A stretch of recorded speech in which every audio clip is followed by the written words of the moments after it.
inilah hotel kita, which is Park Royal Penang Resort.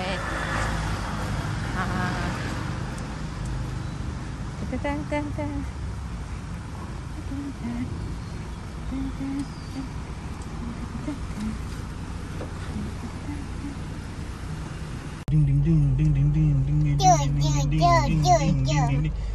ding ding ding ding. Yo, oh shit, tak nak ambil dalam. Ni dah tu perlu ke? Ya, main sendiri. Macam tu main dia.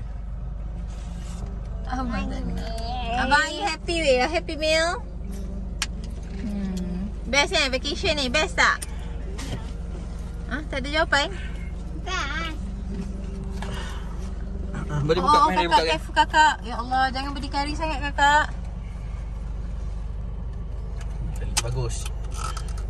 Tapi perlu tahu apa yang awak buat.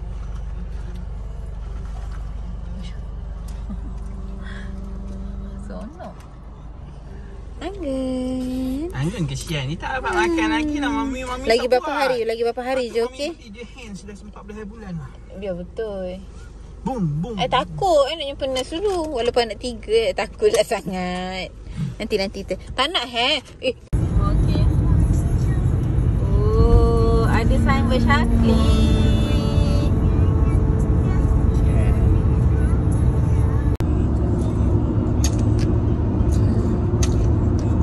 What is she doing?